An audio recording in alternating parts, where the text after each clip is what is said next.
成日問我晚年養生最驚嘅究竟係窮定係病痛？我講過無數次，錢銀可以解決90%生活煩憂，但解決唔好身體入面把無形嘅火。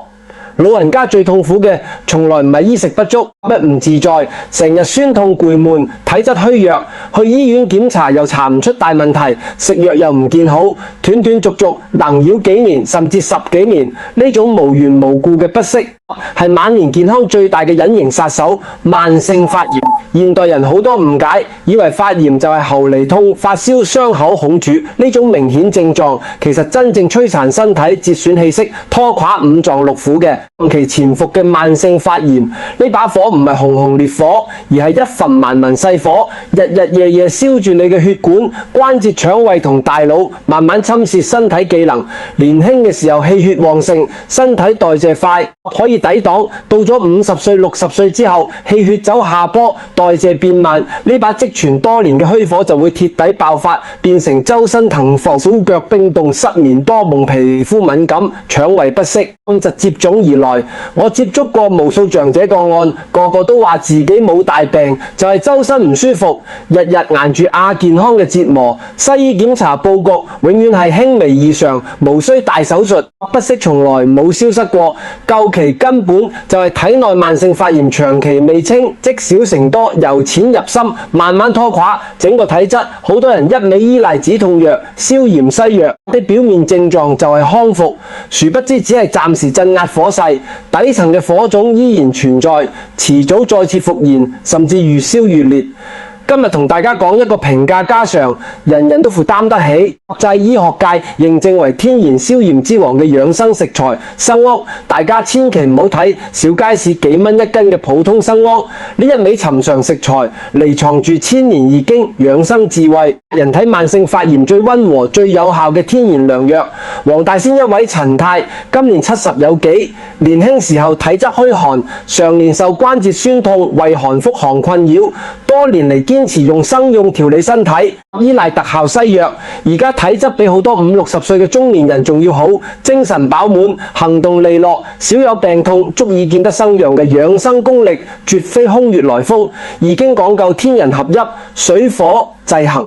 陰陽相生，相克相濟，人體健康亦都遵循呢個道理。易經離卦屬火，對應人體體內嘅火氣與炎症。一切慢性發炎嘅根源，從來都唔係單一因素，食習慣、情緒三者長期失調，養出嘅體內虛火。好多人日常飲食毫無節制，日日煎炸油，不生冷冰凍、重鹽重辣，不斷為體內炎症添柴加火，午飯服食止痛藥、消炎西藥，以為可以快速滅火鎮痛。呢種做法根本本末倒置，只會治標不治本，甚至愈治愈傷身。我經常提醒身邊人，養生最忌自欺欺人，欲傷身不斷積累火毒，一邊妄想獲求莫勿快速修復身體。天底下從來冇咁便宜嘅事，西藥消炎、類固醇藥物效果確實快速強效，但大家一定要清楚其利弊。藥物就好似用棍棒強行打暈體內嘅安保系統，強行壓制免疫反應，短期內可以壓低炎症、舒緩疼痛，但長期服用後遺症極多，鬆、血壓飆高、肝腎受損、免疫力下降，全部都係常見問題。好多長者長期食消炎藥，最後炎症未斷根，反而拖出一身心病得不償失。而生陽嘅養生邏輯合已經溫和調和陰陽平衡嘅大道，生功入藥養生千年，核心功效源自入面嘅江辣素、姜黃素等天然活性成分。呢啲成分唔會強行鎮壓人體免疫系統，好似溫和細心嘅安保人員，內心安難過度亢進紊亂反應嘅免疫機制，慢慢梳理體內氣血，調理失衡臟腑，讓發炎嘅體質逐漸回歸平穩。呢種調理方式雖然見效慢一啲，溫和安全無副作用，從根源慢慢撥滅體內積火，徹底斷絕慢性炎症嘅根源。將軍澳有位梁博，年過70，年輕時候勞累過度，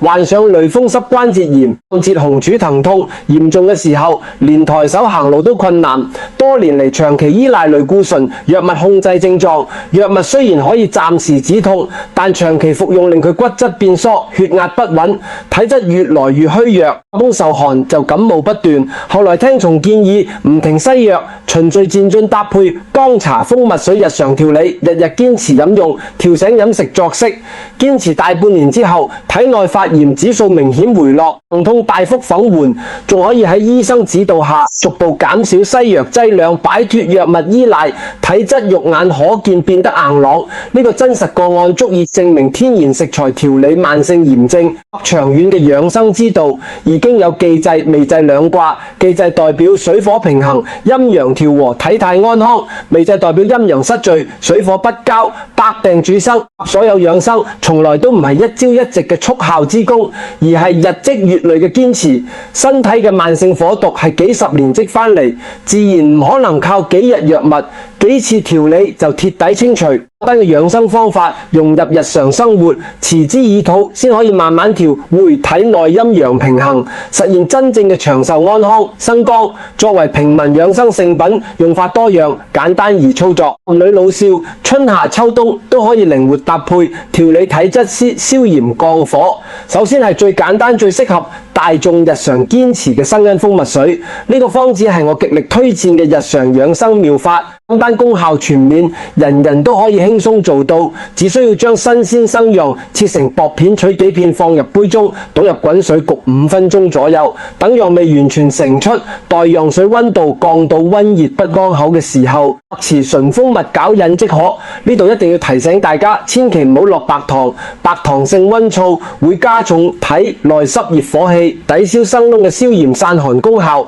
而蜂蜜潤燥養陰緩和燶嘅燥性，配相互相成。日日堅持飲用生燶蜂蜜水，可以溫胃散寒、疏通氣血、促進體內回圈，同時潤腸通便、排出積毒。好多長者常年胃寒食慾不振、排便不暢、手腳冰凍，呢杯探蜜水一段時間之後就會明顯改善。牛池灣一位退休郵差由50歲退休開始，日日堅持飲生燈蜂蜜水，從不間斷，足足堅持30年。而家80幾歲高齡，幾乎冇老人斑，手腳靈活，步履穩健，精神狀態遠超同齡老人，冇病痛現身，呢就係日積月累溫和調理嘅力量。其次係廣東人最熟悉、最具人情味嘅薑汁撞奶，點地道小食，不單止香滑可口，仲係秋冬最佳嘅溫潤養生美食。做法極為講究，先準備1湯匙濃郁老楊汁，再將全脂鮮奶加熱至70度左右，到係撞奶凝固嘅最佳溫度。溫度太高會消結奶質，太低就無法凝固。掌握好溫度，先可以做出香滑順口嘅銀汁撞奶。將熱奶快速撞入銀汁之中，靜置5分鐘，待其自然凝固。香濃順滑嘅薑汁撞奶就完成。薑汁撞奶溫和暖胃、驅寒活血，特別適合秋冬天氣乾燥、寒氣重嘅時候食用。對於常年胃寒、小腹冰凍、氣血不足嘅人極為有益。呢道美食最珍貴嘅地方，在於承載住嶺南家庭嘅溫情。好多香港家庭祖輩相傳閒時，為家人整一碗唔汁撞奶，潤身養生，溫暖人心，係連結親情、調理身體嘅雙重良法。老人家小朋友都可以食用，溫補炎燥、消炎散寒、調和脾胃，長期食用可以有效改善體內虛寒積火體質。除咗飲食內調，簡單便捷嘅外用養生法，生汁浸腳。中醫常講，雙腳係人體第二心臟，足底佈滿全身臟腑對應嘅穴位，浸腳可以疏通全身經絡，推動氣血運行。搭配生用使用，寒安神助眠嘅功效事半功倍。做法簡單易堅持，日常取10片老翁，放入40度左右嘅溫熱水中，攪勻之後浸泡雙腳，每次20分鐘即可。即刻抹乾雙腳，穿上帕子保暖，避免寒氣入侵。而家好多人無論老少都有手腳冰凍、難以入睡、睡眠淺、多夢易醒嘅問題，究其根本，氣血不通，體內寒氣積聚，經絡淤堵所致。日日堅持用水浸腳，生旺嘅溫熱功效可以透過足底穴位擠入經絡，疏通全身氣血，驅散體內積寒，化解隱性炎症。一段時間，手腳冰痛嘅情況會大幅改善。善，睡眠質量明顯提升，夜晚睡得踏實，日間精神飽滿，體內積聚嘅無名虛火亦都會慢慢消散。夏天天氣炎熱，易食生冷飲，導致脾胃受損濕熱，積聚食覺不振，腹降食。呢個時候最適合食用巢枝子幹養生調理。子幹亦即亂幹，質地嫩，辣味淡性溫和，燥熱，極適合夏季食用。做法簡單方便，將新鮮紫郁塔切成薄片，用白醋搭配少許糖、少許鹽調製炒汁，將塔片放入密封容器炒製，1到2日入味之後即可食用。用酸甜開胃清爽解，兼具開胃消滯、殺菌消炎、健脾祛濕嘅功效，完美對症。夏天常見嘅脾胃不適問題，夏天體內外濕熱交雜，最容易滋生隱性炎症。嚴重懶言乏力食全冇，日飯前食幾片丑子乾，可以疏通脾胃氣機，清除體內濕火，抑制細菌滋生，從飲食源頭減少慢性炎症積累，溫和調理體質。安冇病近年備受國際醫學界推崇嘅鳳凰奶，亦係對抗慢性發炎嘅王牌食療方，被譽為黃金奶，養生價值極高，有過萬篇國際醫學論文證實。入邊嘅黃素抗炎功效極佳，效果媲美專業處方消炎藥，而且純天然，無任何副作用，長期食用安全可靠。好多人知道控黃養生，但唔識得正確搭配，導致吸收率極低，浪費功效。正確做法係取適量人黃粉搭配極少量黑胡椒，黑胡椒可以將人黃素嘅人體吸收率提升20倍，係必不可少嘅黃金搭配。再加入少許椰子油或者橄欖油，必可以鎖住原黃素活性。最後沖入暖牛奶或者暖豆鹽，攪軟即可飲用。日一杯原黃金奶，可以全方位清理體內慢性炎症，疏通血管，調理五臟，修復受損機能，係關節炎症、血管淤堵、皮膚炎症都有極佳輔助調理效果，適合各類亞健康慢性炎症體質人群長期飲用。最後一款大眾熟悉嘅養生方就係黑糖蕹茶。黑糖蕹茶只係適合女士經期飲用，其實男女老少皆宜，溫補養生、降火消炎功效極佳。做法講求慢煲出真效，將老蒌切片搭配適量黑糖，保留豐富成物質。黑糖、紅糖更適合養生，細火慢煲20分鐘，等風味糖味完全融合即可飲用。黑糖蕹茶可以溫經、通絡、散寒止痛、補益氣血，用可以改善宮寒痛、經血不調、手腳冰凍。長者飲用可以溫通血管、驅散積寒笨腕、關節酸痛、體質虛寒、常年積火嘅人日飲用，能調和陰陽消散、隱性炎症，擺脫下健康困擾。呢6款生昂食療法，覆蓋內服外，用4季調理，簡單實用，成本低廉，只要持之以恆，就可以慢慢撥滅體內多年積火，解決慢性發炎問題。但我要同大家講一句最真心亦都最通透嘅養生真義：食材養生只可以調理身體層面嘅炎症，人體最深層最難清除嘅發炎之火，都唔係飲食作息所致，而係情緒與心結。易經講究天人感應，身心合一，身體與心念從來都一體相連。心念嘅怨氣、怒火、委屈、執念、不甘心，都會轉化為體內嘅壓力荷爾蒙，日積月累就會變成實實在在嘅慢性炎症，損害五臟六腑。好多人忽略情緒養生，着於人是非，糾結過往恩怨，深藏怨恨，不願放下。表面看似無事，其實體內火毒日日積累，比煎炸油和生冷飲食更傷身。飲食帶嚟嘅火係有形之火，容易調理清除；帶嚟嘅火係無形心火，潛藏五臟，根深蒂固，最難根治。呢就係點解好多人日日注重飲食養生，堅持食療調理，依然病痛不斷，炎症反覆，皆因心未清，火未滅，不消炎，身永無寧日。我見過一個極為震撼嘅真實個案，半山一位身家過億嘅富婆，物質生活無憂，養生條件一流，多年來受禁錮濕疹折磨，反覆紅柱收、頭癩、奇難、用盡頂級藥物、高端療法，都只能暫時穩緩，停藥即刻復發。多年飽受煎熬，痛苦不堪，從西醫到中醫，法都做盡，始終找不到鐵底根治嘅原因。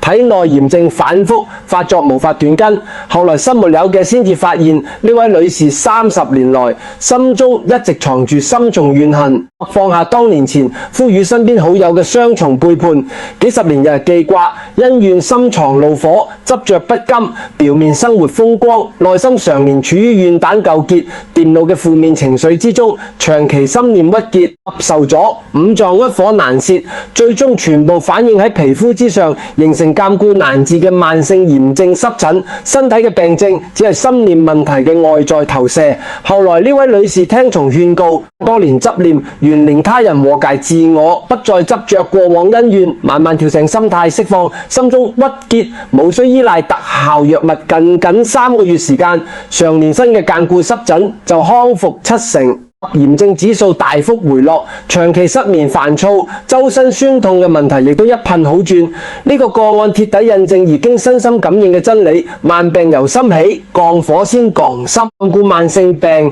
反覆炎症，歸根究底都係心念淤堵、情緒積火所致。你日日心懷怨恨、斤斤計較、執念太深，放不下、看不透，體內火毒就會日日滋生。幾多消炎食材、幾多養生補品、幾多特效藥物，都只係徒勞無功。養生最高境界，從來唔係食盡天下補藥，而係修好自己嘅一顆心。已經復卦有言：一陽復始，生寓意黑暗盡頭必係光明。無論身處幾低谷、體質幾虛弱、年紀幾大，只要心存希望、願意改變，永遠都有重生嘅機會。好多長者年過60、70，自己年紀已大，身體定型，病痛無法逆轉，索性放棄養生，得個過且過。其實呢個係最大嘅誤解。養生從來冇年齡限制，無論75歲、80歲、85歲，氣在願意改變飲食，塔成心態，堅持調理，身體就一定會慢慢變好。黃大仙陳太除咗用生龍調理身體，仲用一碗溫暖拆暖籠茶修復咗多年嘅親情裂痕。我與遠居英國嘅兒子多年來隔閡陌生，溝通疏少，關係冷淡，多年來深藏牽掛與遺憾。後來陳太日日煲廣茶，閒時分享養生心得，傳遞關懷。班廣茶承載住母愛與溫暖，慢慢融化咗母子之間嘅冰層，隔驚逐漸消散，最終迎嚟家庭團聚，親情圓滿。養生不單養身，更養心、養情、養運，心順身順情順，自然順遂。我縱觀數10年養生命理，參透易經大道，總結出世上最平價、最有效、最頂級嘅3樣天然消炎良藥，人人都可以擁有，無需花費分毫。第一樣，平凡不過嘅一塊生膏，對治身體層面嘅寒濕火毒、慢性炎症，溫和調理五臟氣血。第二樣係一顆願意放下執念、放下怨恨嘅心，對治情緒層面嘅鬱結虛火、炎症最深層根源。第三樣係一個懂得原諒他人，更懂得善待自己嘅靈魂，對治心念層面嘅內耗自困，實現身心鐵底平和。人生在世，有窄路亦有寬路，執着怨恨內耗縱慾，最終百病同身，心神俱疲。寬路係通透放下、寬容自律，最終身心健康，萬事順遂。晚年健康從來唔係靠天收名貴藥材補品，而係日復一日嘅簡單堅持，飲食有道，作息有規，心懷寬厚，少執少怨。慢性發炎呢把隱形之火，燒嘅係身體積弊，考驗緊我哋嘅生活態度與人生格局。從今日開始，唔好再忽視身體嘅細微不適，唔好再放任自己嘅負面情緒，一邊用生陽食療溫和調理身體，一邊修心養性，放下執念。體內有形之火，心念無形之火。無論你而家身體狀況如何，年紀幾何，只要願意開始改變，就係最好嘅開始。願每一位朋友都可以做到身相清、消炎降火，並疾安享健康長壽。